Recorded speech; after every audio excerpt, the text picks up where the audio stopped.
Hi everyone! In this video, we are going to learn how to use the Jupyter Notebook in detail. So, first of all, I want to open my Jupyter Notebook. First, I need to open my command prompt as you remember from our previous lessons. So, I'm opening my command prompt. I write cmd and press enter. As I've said before, if you're using Mac or Linux operating system, you can use your terminal to open your Jupyter Notebook. Then in here I write Jupyter Notebook. In case of you're using Mac or Linux operating system, you can use terminal to open your Jupyter Notebook as well, and you can write Jupyter Notebook into your terminal as well. So I'm running this by pressing enter button,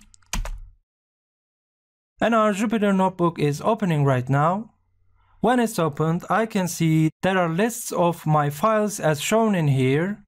So I want to go to my desktop. I'm clicking on desktop icon.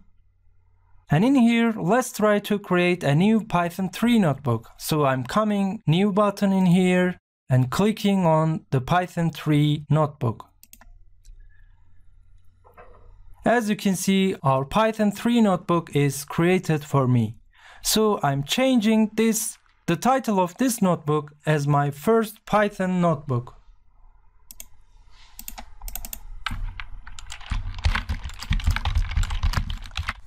I'm clicking on rename button. As you can see, the name of this notebook is changed. As you can see, our notebook is created on my desktop. Actually, the using of the Jupyter Notebook is quite extensive topic, but I'm going to try to teach you the most used features of the Jupyter Notebook in here. And I want to tell you about a really useful guide to Jupyter Notebook. First, we are opening a new tab in our browser, and in here we write Jupyter Notebook Manual. And I'm pressing enter. Then we're clicking on the first website that comes out as a result. I'm clicking on it. Now here it comes the guide of the Jupyter Notebook. In here you can learn everything about the Jupyter Notebook. If you want to know for further information about the Jupyter Notebook, you can take a look at this website. I'm using this resource too while I'm preparing these videos. You can also take a look at this resource yourself if you wish. So I'm closing this tab. Let's try to execute a Python code in here if you wish. This rectangular area is called a cell in the Jupyter Notebook. And I write print welcome to Python. To this cell, well, we will see that what does mean of these codes in our next lessons, so you don't need to understand for now. In here, I wrote a Python code and I have placed this Python code into this cell. Now, in order to run this code, we need to click on the Run Cell button in here. Now, in order to run this code, we need to click on the Run Cell button in here, as you can see. When we click on this button, we will see that our code is executed. Or I write Python is great. To be able to run this code again, we can click on this Run Cell button again, or there's a useful shortcut in here. If you don't want to click on the Run Cell button again and again, you can execute our Python codes by pressing Shift plus Enter buttons.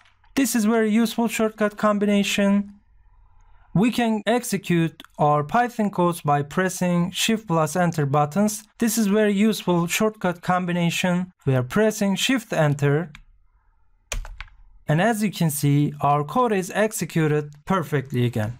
You can use this shortcut if you wish. So in the Jupyter Notebook, sometimes your code may run for a very long time. In kind of these situations, you can interrupt the working of the Jupyter Notebook for a certain period of time. I want to show you an example for this. We will see this in detail in our next sections. In our next lessons, we will have an example of related with while loop, while true example. So I write while true, and I'm writing a pass keyword in here. Don't worry, we are going to see all of these in our next lessons. So actually, this means an infinite loop. This loop works forever until we don't interrupt this loop. So let's run this code by pressing Shift Enter. You'll see that an asterisk sign in here. In fact, that means this code that will work forever. Right now, as long as we don't close our Jupyter notebook, this code will continue to work forever. However, we can stop this code running without forcing to close the program in here. To be able to do this, we can click on the interrupt button in here. We can click on the interrupt button in here, so we can stop this kernel's working by interrupting. I'm clicking on this interrupt button. When I click on this button, as you can see, it is printed keyboard interrupt message on the screen. Or we can do this one more way.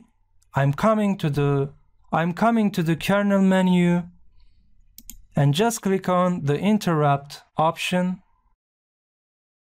This will do the same thing too. These are the methods how we can interrupt a program. So what if I want to add a new cell under this cell? To be able to add a new cell, we can click on this plus button. I can add as many cells as I want by pressing plus button, as you can see.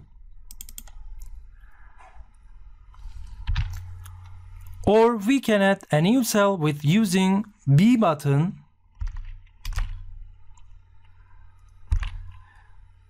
As you can see right now, I'm pressing B button and new cells are being added just below the existing cells. Or we can add new cells by pressing A button and new cells are being added above the existing cells.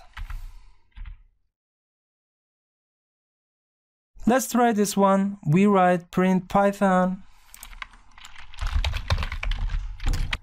And what if I want to move up or down cells? What am I supposed to do for this? We will either press this button or press this button. This button moves selected cells up and this button moves selected cells down. When I click on this, as you can see, my code is moving up, and when I click on this, my code is moving down. So what if I want to delete a cell? I will click on this cut button for that. Actually, I'm cutting the cells. In here, I'm deleting cells that I want by clicking on this button. I'm clicking on this. As you can see, our cell is deleted. Or we can do this with one more practical way. So I'm writing print Python again. And I want to delete this cell, so we can double click on the D buttons. As you can see, our cell is deleted. Now let's make an example to learn string methods that we will see in our next lessons. You don't need to understand for now. We will see these topics in detail in our next lessons. So I write S is equal to Ömer and run this cell by pressing Shift Enter. Now I have a variable named S. In order to learn this strings methods, I can do something like this. I write S dot pressing top button. In this way, we can see all the available functions that we can apply on this string. For instance, I can write s.upper. I can apply this function on this string, or I can write s.count.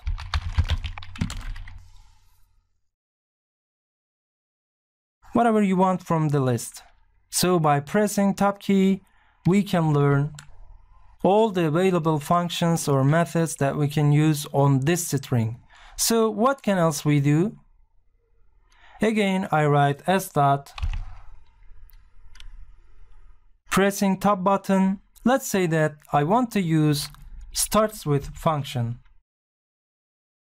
I start to write this function, but I forgot the rest of them. So what should I do now?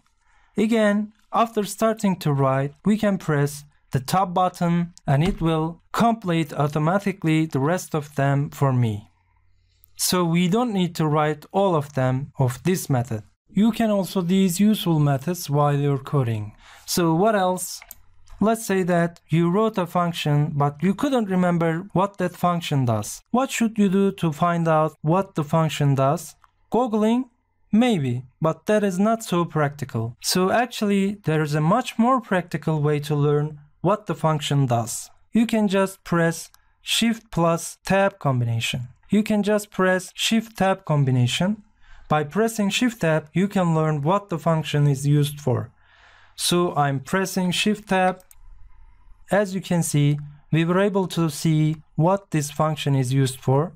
Or we have another method. We can use this method for functions or objects that we want to get all the information about. So I write help in here.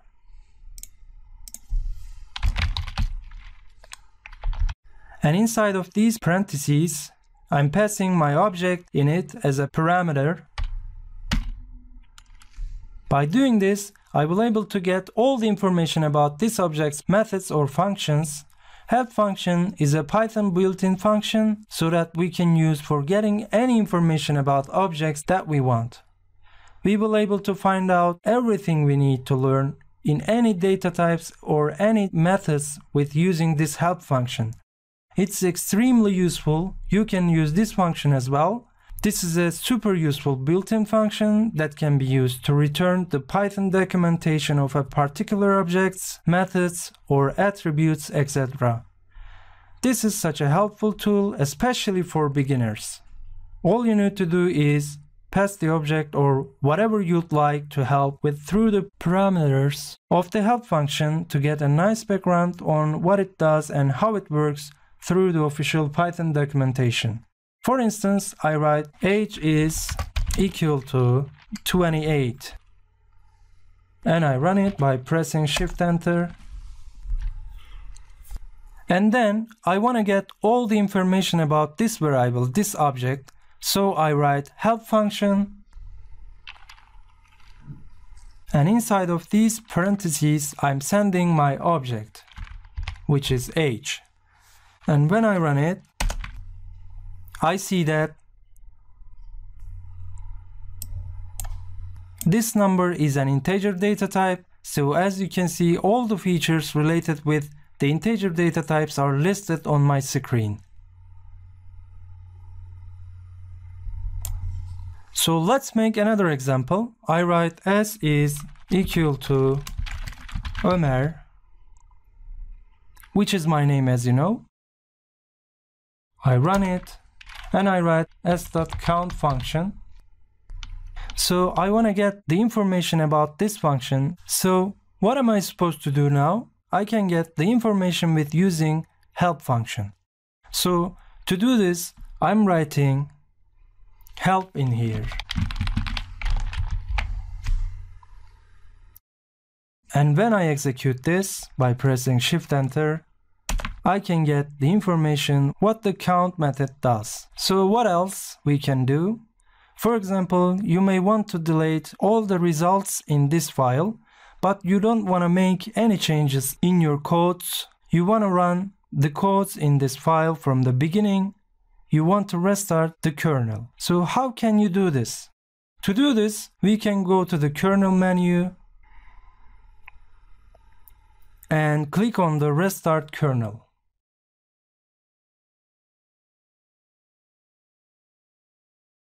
When we click on this, it's asking me, do you want to restart the current kernel? All variables will be lost. It's warning us, and I'm clicking on restart button. As you can see, kernel will start. There's a note in here restarting kernel. it says kernel ready. Now our kernel is ready. As you remember, we had already defined s variable before in this file, but in order to see s again, when I write s and when I run this by pressing Shift Enter, as you can see, we get an error. To be able to run this without getting any error, we need to run this cell again where the variable exists. And I'm running this again. Now, when we run this, I can see my variable again. So remember, if you click on the restart button, restart your kernel, you need to run each cell again. But if you want to restart kernel and you don't want to run each cell again, you can click on the kernel menu and you can click on restart and run all button in here. With this way, we will able to restart our kernel and run each cell. With this way, you can restart your kernel and all the cells are executed automatically by the Jupyter Notebook. I'm pressing on this and I'm clicking on restart and run all cells. As you can see, our kernel is ready. And all these cells are executed automatically by the Jupyter Notebook. Actually, you can use them depending on the situation that you need. In general, this is how we can use the Jupyter Notebook. If you want to learn more specific details, the usage of the Jupyter Notebook, you can check out the Jupyter Notebook manual.